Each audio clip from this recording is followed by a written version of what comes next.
जय जिनेन्द्र। निज स्वरूप को परम रस जान हरियो पार, वंदो परमानंदमय समय सार अविकार। कुंद कुंद मुनि चंद्रवर अमृत चंद्र मुनि, आत्मरसी बनारसी वंदो पद अरविंद। पंडित बनारसी दास जी कृत समयसार नाटक पर हम चर्चा कर रहे हैं।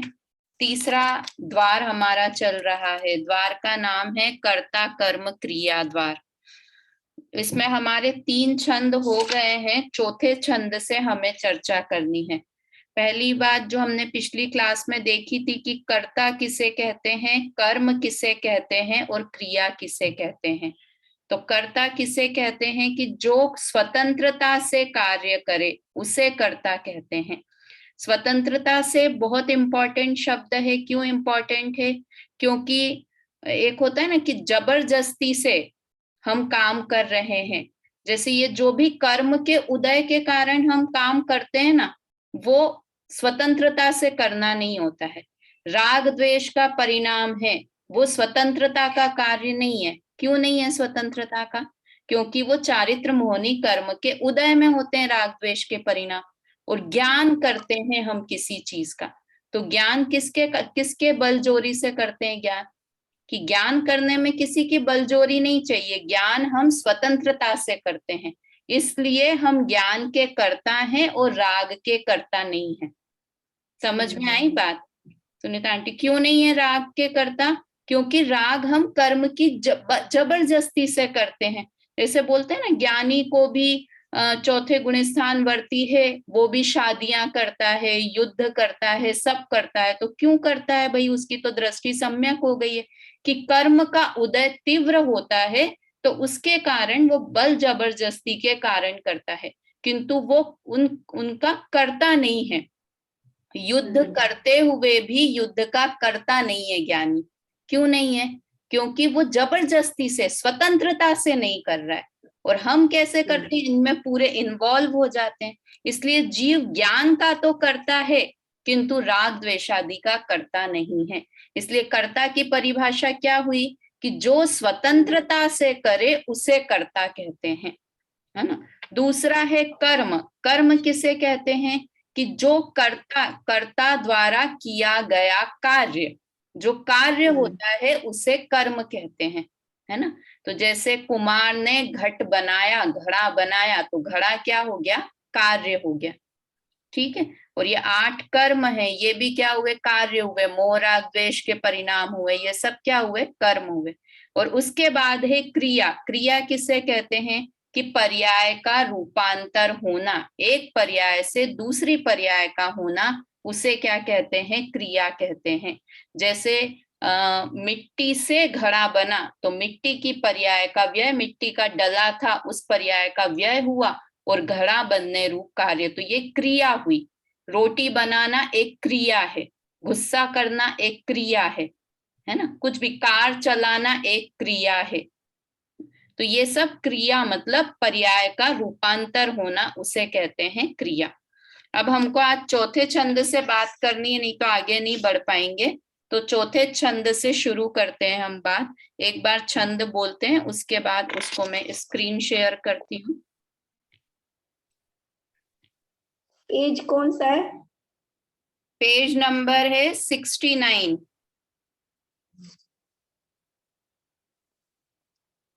आत्मा कर्म का कर्ता नहीं है, मात्र ज्ञाता दृष्टा है।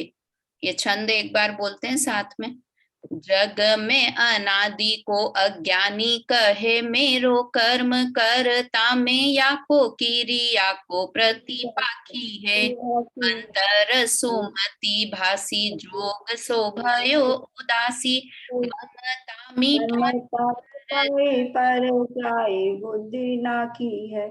नीरवे सुधा लीनो अनुभव के रस भीनो कीनो व्यवहार दृष्टि निश्चय में की है भरम की डोरी तोरी धर्म को भयो भोग परम सो प्रीत जोरी कर्म को साखी है। देखो ये अपन ने कर्ता कर्म क्रिया द्वार शुरू किया था, तब एक बात की थी कि एकत्व ममत्व बुद्धि से बड़ा संसार कर्ता कर्म का है। जीव की एकत्व ममत्व बुद्धि ऐसा लगे कि छूट गई है, किंतु कर्ता कर्म बुद्धि छूटना बहुत मुश्किल, कर्ता भोक्ता बुद्धि छोड़ना बहुत मुश्किल होता है। जैसे हमारा जीव भी अनंत बार द्रव्य लिंगी मुनिराज बन गया है ना।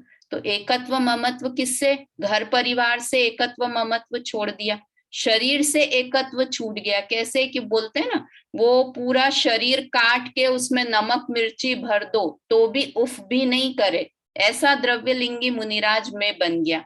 मतलब शरीर से एकत्व ममत्व छोड़ दिया, घर परिवार से छोड़ा तब तो जंगल में आ गए, किंतु फिर भी द्रव्य लिंगी मुनिराज को मुक्ति क्यों नहीं होती है? शरीर को भी अपना नहीं मान रहे हैं, घर परिवार को भी अपना नहीं मान रहे हैं, फिर भी मुक्ति क्यों नहीं होती है?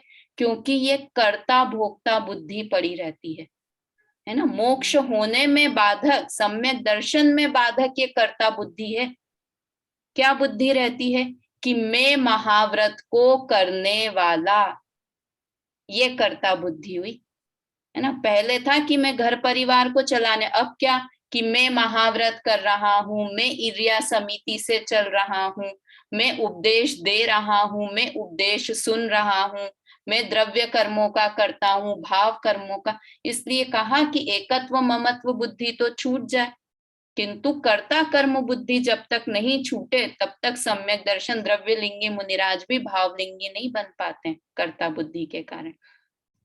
तो यहाँ पर क्या बता रहे हैं, आत्मा कर्म का कर्ता नहीं है, मात्र ज्ञाता दृष्टा है। पूरे सारे शाब्दिक अर्थ नहीं देखते, जो इसमें मेन है उन लाइनों पे देखेंगे, एक बार मोटा अर्थ कर लेते हैं। जग में अनादि को अज्ञानी कहे मेरो कर्म, करता में याको कीरी याको प्रति पाखी है। कि अनादि काल से मिथ्या दृष्टि जीव क्या मानता है कि मैं तो करता हूं, और कहे मेरो कर्म, कौन सा कर्म? द्रव्य कर्म, भाव कर्म, नौ कर्म, इन सब का मैं करता हूं, है ना। नौ कर्म का तो हम मानते ही हैं, द्रव्य कर्मों का करता कि मैंने जैसे कर्म किए थे मैंने ही तो कर्म किए हैं, मुझे ही भोगने पड़ेंगे, तो ये द्रव्य कर्म का करता अपने को माना, है ना।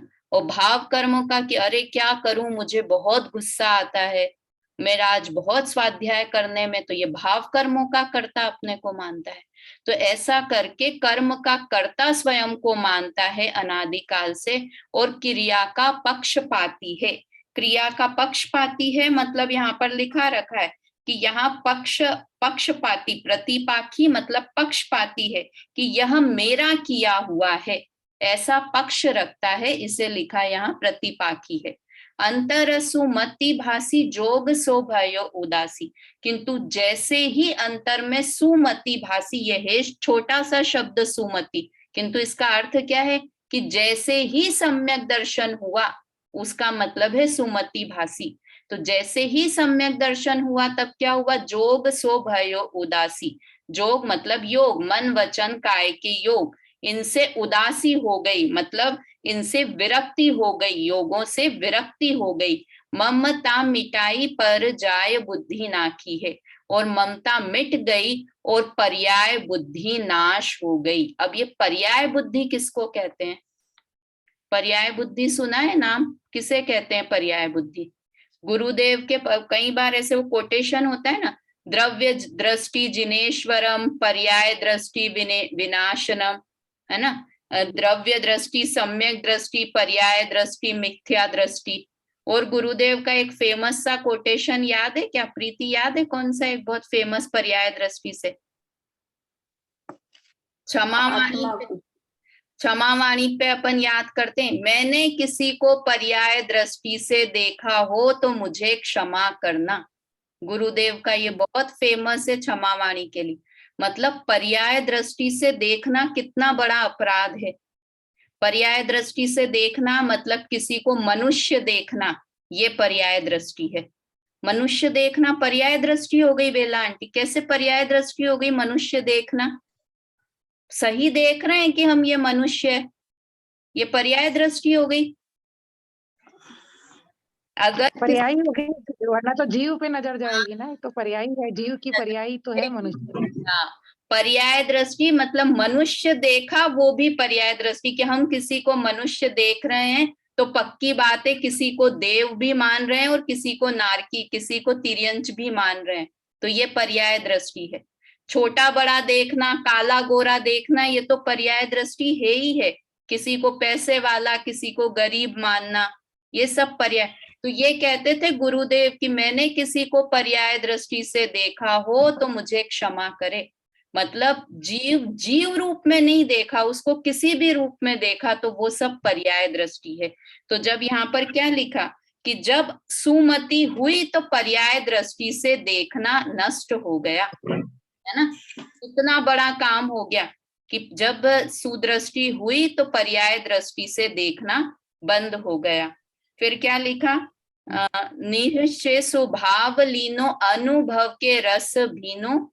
ये देखो, निश्चय से स्वभाव का के अनुभव का रस लिया। अब ये लाइन इंपॉर्टेंट है, कीनो व्यवहार दृष्टि निश्चय में राखी है। ये दृष्टि, कितना पेज है? दृष्टि शब्द निश्चय के साथ लगाना है। कीनो पूजा जी, हाँ, पेज नंबर बताओ जय जिनेन्द्र। जय जिनेन्द्र 69, पेज नंबर 69, चौथा छंद है कर्ता कर्म क्रिया द्वार का। अच्छा ठीक है। देखो ये कीनो व्यवहार की व्यवहार किया, दृष्टि निश्चय पे राखी है, किंतु दृष्टि निश्चय पर रखी। अब ये कितना कि सम्यक दृष्टि हो तो गए, अब व्रत क्यों करते हैं? जब व्रत जड़ की क्रिया है तो व्रत क्यों धारण करते हैं? इस सब का उत्तर इस लाइन में है कि हम तो, आप तो कहते हो कि महाव्रत वगैरह करना ये सब जड़ की क्रिया है, जीव नहीं करता है, तो सम्यक दृष्टि के भी तो व्रत होते हैं, मुनिराज भी तो व्रत का पालन करते हैं। जब आत्मा खाता ही नहीं है तो फिर क्यों उपवास करना, क्यों मुनिराज उपवास करते हैं? तो ये सब का उत्तर क्या है? कीनो व्यवहार दृष्टि निश्चय पे राखी है, कि व्यवहार करते तो हैं किंतु दृष्टि किस पर रहती है? निश्चय पर रहती है। ऐसा अद्भुत काम कब होता है? कि जब अंतर सुमति भासी, कि जब सम्यक दर्शन होता है तब ये चीज हो जाती है। हम उल्टा करते हैं, हम क्या करते हैं? कीनो निश्चय, निश्चय दृष्टि व्यवहार पे राखी है, कि हम निश्चय तो कीनो निश्चय भी नहीं कर पाते हैं, किंतु क्या करते हैं? व्यवहार पे दृष्टि पूरी समय, पूरा समय, कितने घंटे स्वाध्याय किया, कितने घंटे पाप किया, क्या व्रत किए, क्या, पूरी दृष्टि हमारी व्यवहार के ऊपर रहती है और निश्चय को तो जानते ही नहीं है। ऐसा नहीं है, यहाँ उल्टा नहीं लगाना कि ये सम्यक दृष्टि तो कीनो व्यवहार दृष्टि निश्चय पे राखी है और मिथ्या दृष्टि जीव कीनो निश्चय दृष्टि व्यवहार पे राखी है। वास्तव में निश्चय नाम की चिड़िया को तो समझता ही नहीं है मिथ्या दृष्टि जीव, न दृष्टि में है न क्रिया में है, कहीं भी निश्चय तो है ही नहीं। और जब ये सुमति जागती है तो व्यवहार नष्ट नहीं होता है, व्यवहार की दृष्टि नष्ट हो जाती है। व्यवहार करना बंद नहीं कर देता है किंतु व्यवहार की दृष्टि, तो ये लाइन पढ़ें तो बहुत ध्यान से पढ़ना चाहिए। कीनो व्यवहार दृष्टि निश्चय पे राखी है ना। भरम की डोरी तोरी धर्म को भयो घोरी, भ्रम की डोरी टूट गई, मिथ्यात्व की डोरी उसकी टूट गई, और धर्म को भयो घोरी, घोरी मतलब तपस्या करने वाले को बोलते हैं ना, घोरी साधुओं को बोलते हैं। घोरी मतलब धारण करने वाला, है ना, धारण करने वाला, तो धर्म को धारण करने वाला वो हो गया। परम सो प्रीति जोरी कर्म को साखी है। और क्या किया कि परम सो मतलब मोक्ष से प्रीति जोड़ ली, या कहें अपनी आत्मा, परम मतलब आत्मा को भी, आज मैं परम पदार्थ पायो, आता है ना भजन, आज मैं परम पदार्थ पायो। तो वहां परम का अर्थ कौन सा है? आत्मा। मैंने आज अपनी आत्मा को पा लिया, मतलब मैंने परम पदार्थ को पा लिया। तो परमसो प्रीति जोरी, मतलब अपनी आत्मा से प्रीति कर ली। ये वाली प्रीति नहीं जो अपनी क्लास में, कौन सी प्रीति, मतलब मोहब्बत कर ली मोक्ष से या आत्मा से, उसको प्रीति लग गई। और कर्म को साखी है, और कर्म होते तो हैं किंतु कर्म का साक्षी बन गया, जानने वाला बन गया। ऐसा नहीं है कि कर्म होंगे नहीं, द्रव्य कर्म भी होंगे, भाव कर्म भी होंगे, नौ कर्म भी होंगे, किंतु उन सब का तमाशगीर बन गया, उनको जानने वाला बन गया। कब बन गया?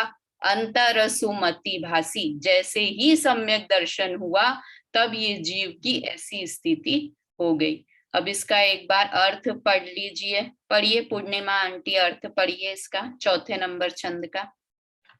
संसार में अनादि काल का यह अज्ञानी जीव कहता है कि कर्म मेरा है, मैं इसका करता हूँ और यह मेरा किया हुआ है।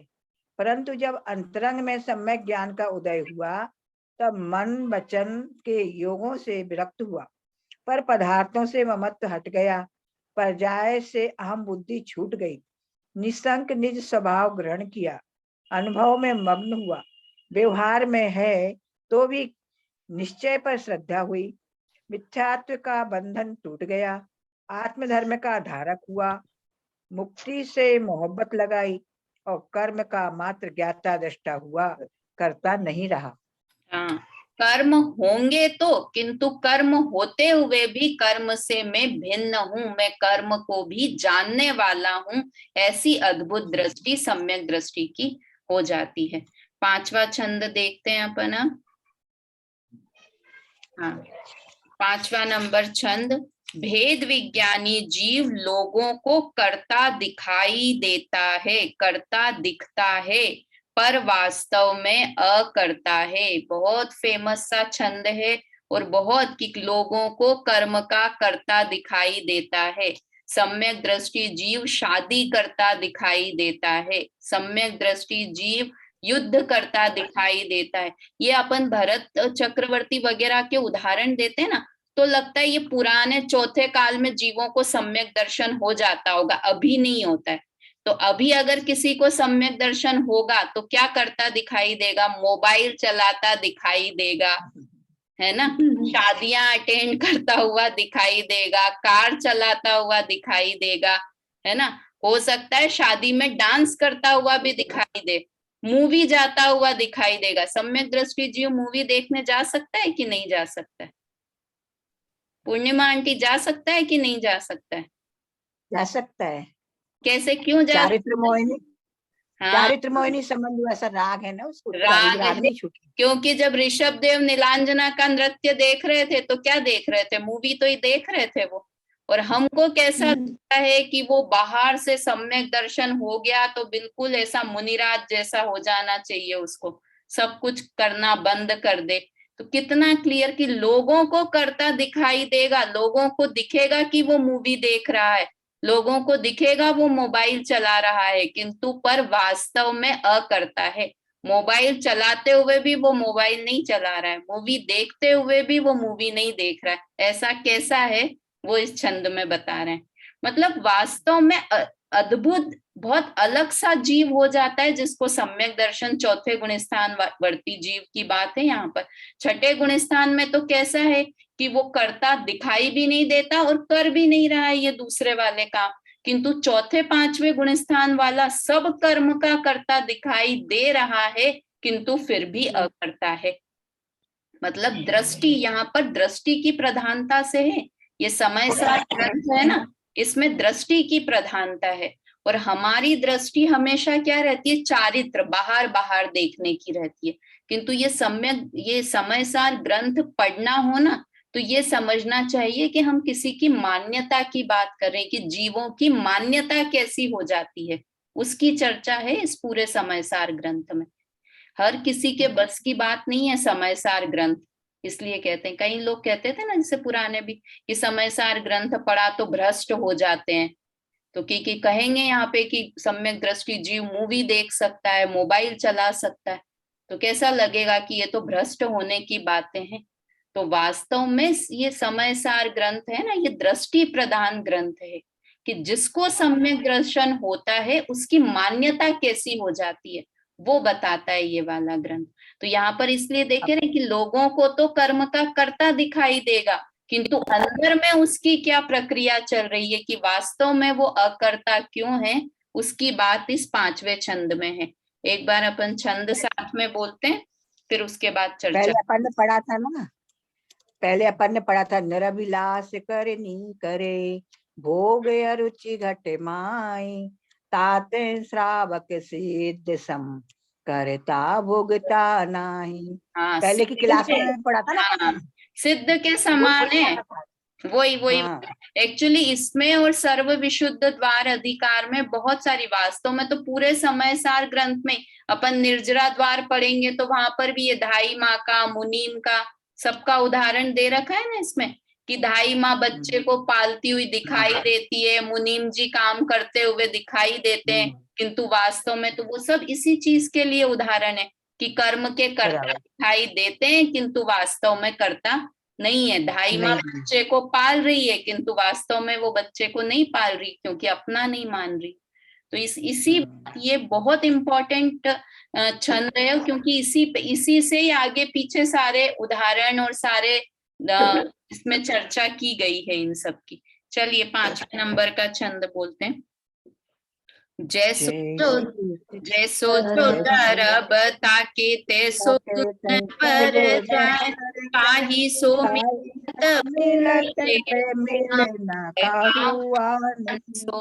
जीव वस्तु चेतन कर्म जड़ जाति भेद, अमिल मिलाप जो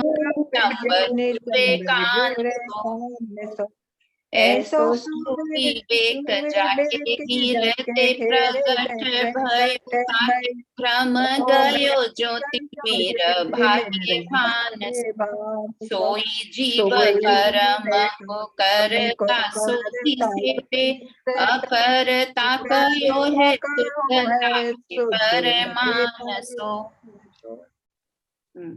देखो क्या लिखा, जैसो जो दरब ताके तैसे कुन पर जाए। ये यहाँ पर न्याय की बात की है एक तरह से कि जो द्रव्य होता है उसके गुण और पर्याय वैसे ही होते हैं।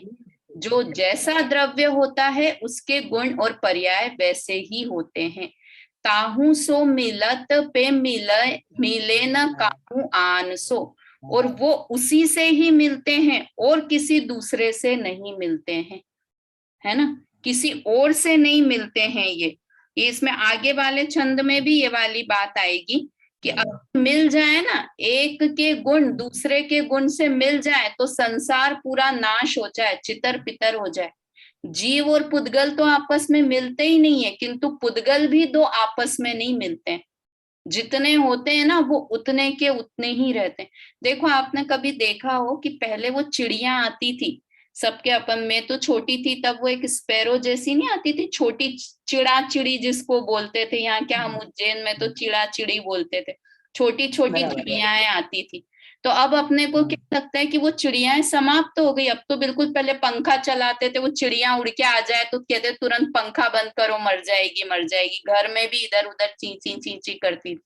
तो अब वो चिड़ियाएं नष्ट हो गई हैं क्या, खत्म हो गई हैं?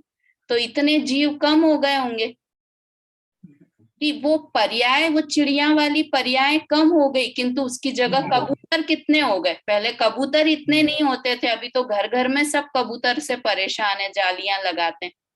तो क्या हुआ, जीव का नाश नहीं हुआ, मतलब जीव तो जितने काउंटिंग में है ना कि जीव अनंत, तो उतने के उतने ही हैं।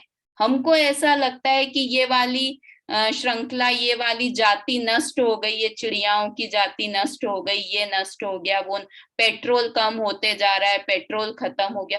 कुछ खत्म वतम नहीं होता है। संसार में जितने जीव हैं उतने ही रहेंगे, पुद्गल जितने हैं उतने ही रहेंगे। ये सिद्धांत है, और इस सिद्धांत को अगर समझ जाएंगे ना तो हम दुखी नहीं होंगे कि हमारा सोना नष्ट हो गया। सोना नष्ट नहीं, हमारे पास से किसी और के पास चले गया। हमारे पास पैसे कम हो गए तो पैसे हमारे पास से कम हुए, पैसे नष्ट नहीं हो गए। तो यहाँ तो क्या कह रहे हैं कि जितने द्रव्य हैं, जैसा जो द्रव्य होता है उसके वैसे ही गुण और वैसी ही पर्याय होती है। देखो वास्तव में गुणों से अलग कोई द्रव्य ही नहीं है। आम लेके आ जाओ, कोई आम बताओ कि जिसमें कलर नहीं हो, ऐसा आम ढूंढ के लाओ कि जिसमें कोई कलर नहीं हो। ढूंढ सकते हैं ऐसा आम? ऐसा आम लेके आओ कि जिसमें कोई रस नहीं हो, वो खट्टा भी नहीं हो मीठा भी नहीं हो, ऐसा आम ढूंढ के लेके आओ। ला सकते हैं ऐसा आम?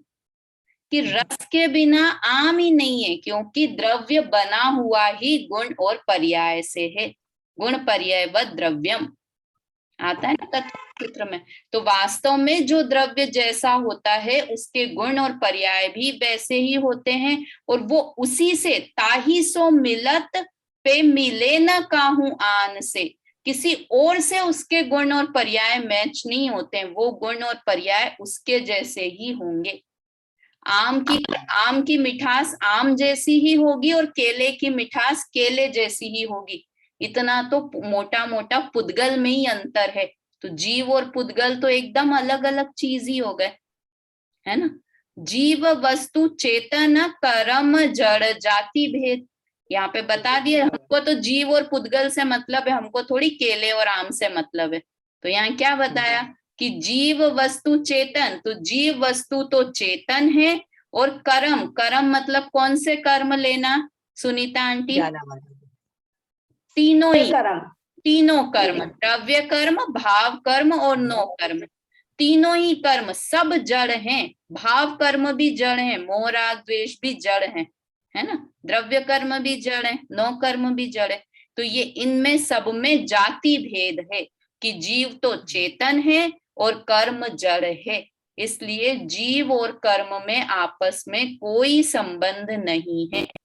देखो लिखा क्या, अमिल मिलाप जो नितंब जुरे कान सो। या नितंब का अर्थ लिखा हुआ है मोती, है ना।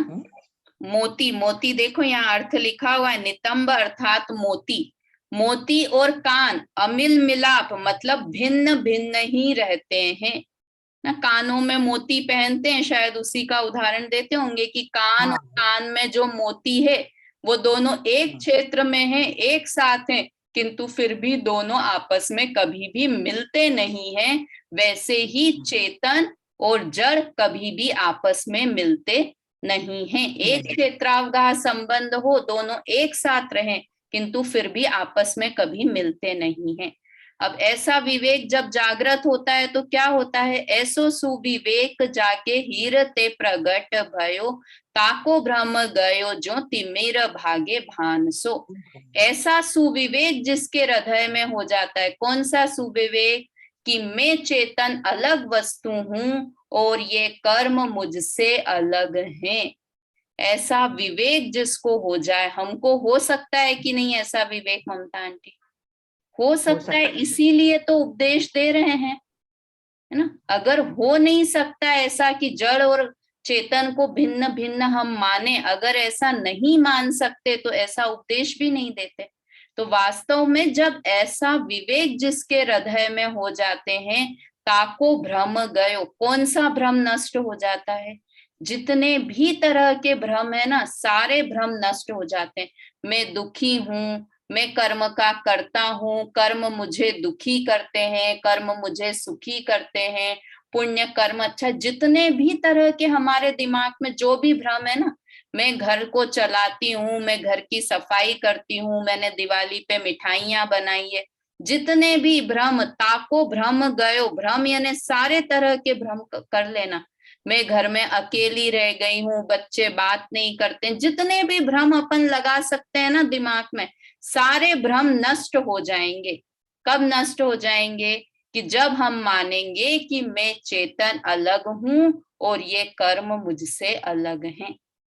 भ्रम दूर करना है कि नहीं? सुखी होने का ये एकमात्र सिर्फ इतनी सी लाइन याद रखना है कि मैं चेतन वस्तु हूं और ये वस्तु कर्म मुझसे अलग हैं। इतना सा ध्यान रखा तो सारे भ्रम नष्ट हो जाते हैं। जो तिमिर भागे भान सो, जैसे सूर्य के होने से अंधकार नष्ट हो जाता है। बोलते हैं ना कितना भी समय का पुराना अंधेरा हो, कोठरी में बहुत अंधेरा हो, और उस अंधेरे को उजाले में बदलने में कितने समय लगेंगे? 1000 वर्ष की अंधेरी थी कोठरी, तो अब 1000 वर्ष उसको उजाला करने में लगेंगे। कितना समय लगेगा ममता भाभी? एक क्षण लगेगा कि बस हमने चालू की, लाइट चालू की और तुरंत के तुरंत उजाला हो गया, है ना। तो अनादि का मिथ्यात्व भी एक क्षण में चले जाएगा। हमको लगता है अभी सम्यक दर्शन अभी तो नहीं हो सकता, थोड़े टाइम बाद होगा, थोड़ी सी क्लासेस और सुन लें, 2-4 और परीक्षाएं दे दें, फिर सम्यक दर्शन हमको हो जाएगा, है ना। कब होगा? कि अभी हम सोच लें कि कर्म अलग है और आत्मा अलग है, अभी सम्यक दर्शन हो जाएगा। किंतु हमको तो सोचने की फुर्सत नहीं है ना, सोचना सबसे मुश्किल काम है। सब याद कर लेना, अभी मैं कहूं कि ये सारे याद करने, इसके कर्ता कर्म क्रिया द्वार के छंद, अगले हफ्ते सुनूंगी 5 छंद, तो वो याद करना सरल लगेगा। किंतु एक मान्यता बदलना कि मैं और कर्म अलग अलग हैं, मैं कर्म का कर्ता नहीं हूं, ये मान्यता लाना ये मुश्किल काम लग रहा है, क्योंकि अनादि का अज्ञान है इसलिए। तो जैसे ही सुविवेक होगा वैसे ही अज्ञान रूपी अंधकार नष्ट हो जाते हैं। सो ही जीव कर्म को करता सो दिसे पे, वो जीव कर्म का कर्ता दिखाई तो देगा, दिसे पे, दिसे पे मतलब कर्म का कर्ता दिखाई देगा। देखो मान्यता बदलने की बात है, जो बार बार मैं कह रही हूँ ना कि ये समय सार ग्रंथ मान्यता का ग्रंथ है, श्रद्धा बदलने वाला ग्रंथ है। तो वो कर्म का क्रिया करता हुआ, कर्मों की क्रिया करता हुआ तो दिखाई देगा, किंतु कैसा है? अकर्ता कयो है शुद्धता के परमानसो। कहो है मतलब कि आगम में, अध्यात्म में उस जीव को कर्म का अकर्ता कहा गया है ना। कि ये जैसे जो अपन बार बार देखते हैं ना कि वो सब जीव कर रहे हैं, युद्ध करता हुआ भी युद्ध नहीं कर रहा है, ये सारी चीजें। तो क्या बोला वहां पर कि मिथ्यात्व संबंधी मोह राग द्वेष नहीं है ना उसको, इसलिए उसे राग द्वेष नहीं है। अनंतानुबंधी संबंधी राग द्वेष नहीं है, इसलिए ज्ञानी को क्या कह दिया कि इसको राग द्वेष है ही नहीं, है ना। कौन सा राग द्वेष नहीं है? कि मिथ्या अनंतानुबंधी, अनंतानुबंधी संबंधी राग द्वेष नहीं है, इसलिए आगम में उसे या अध्यात्म के ग्रंथों में उस जीव को क्या कह दिया कि इसको तो राग द्वेष है ही नहीं, ये तो कर्म का कर्ता है ही नहीं, है ना। बहुत बड़ा हमारे पास 100,000 रुपए का, 100 रुपए का कर्जा है और 99 रुपीस का कर्जा हमने चुका दिया, 1 रुपया बच गया है चुकाने को, तो क्या कहेंगे हम कि इसको तो कर्जा है ही नहीं। हमको 104 बुखार था, डेंगू हो गया होगा, तो 104 बुखार था और 4 दिन बाद हमको 99 रह गया, तो अब क्या कहेंगे? कैसे हो आप? कि ठीक हूं, एकदम ठीक हूं। कैसे हो? ठीक हो? अरे एकदम ठीक हूं मैं तो। कहाँ हो एकदम ठीक? 99 बुखार तो है अभी, फिर भी क्यों हो एकदम ठीक? क्योंकि वो इतना सारा 104 बुखार के सामने 99 बुखार तो कुछ भी नहीं है। तो वैसे ही यहाँ पर आगम में उस जीव को अकर्ता क्यों कह रहे हैं? क्योंकि वो अनंतानुबंधी संबंधी राग द्वेष को नहीं करता है ना। इतना सारा राग द्वेष का कर्ता स्वयं नहीं बनता है, इसलिए सम्यक दृष्टि जीव को आगम में कर्म का अकर्ता कहा है। समझ में आया? चलिए इसको एक बार इसमें से पढ़ दीजिए, इसका अर्थ। बेला आंटी पढ़िए इसका 5वें नंबर के छंद का अर्थ पढ़ दीजिए, फिर टाइम भी खत्म हो जाए। जो द्रव्य जैसा है उसके वैसे ही गुण पर्याय होते हैं और वे उसी से मिलते हैं, अन्य किसी से नहीं मिलते। चैतन्य जीव और जड़ कर्म में जाति भेद है, सो इनका नितम और कान के समान अभिलाप है।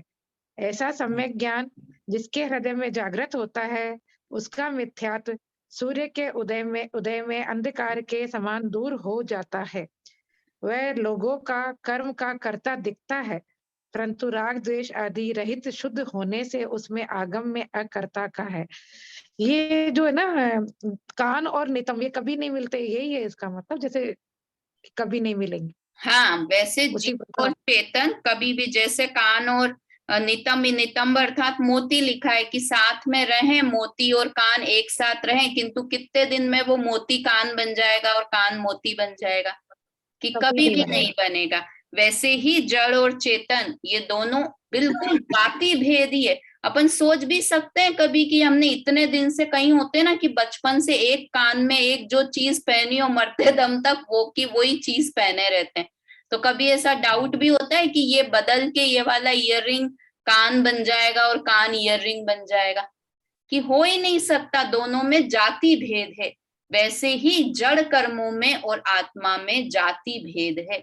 कभी भी नींद में भी, स्वप्न में भी हमको नहीं लगता है कि दोनों चीजें एक हो जाएगी। तो वैसे कभी भी अनादि से कर्म के साथ में जीव है, किंतु फिर भी कर्म से अत्यंत भिन्न है ना। चलिए अगला छंद भी देख लेते हैं, 6 नंबर का छंद, बहुत है नहीं, मेरे को लगता है ये भी पूरा हो जाएगा, 5 मिनट का टाइम है तो। अच्छा, उसके पहले अगले नेक्स्ट सैटरडे भी क्लास लगेगी ही। पूर्णिमा आंटी, आप तत्वार सूत्र वाले ग्रुप में हो तो मैं उसमें मैसेज डाल देती हूँ क्लास है या नहीं है, जैसे, क्योंकि मेरे थोड़े नहीं। अच्छा, तत्व सूत्र वाले में नहीं, मैं द्रव्य संग्रह में और मोक्ष मार्ग प्रकाशक हूं, 2 में है।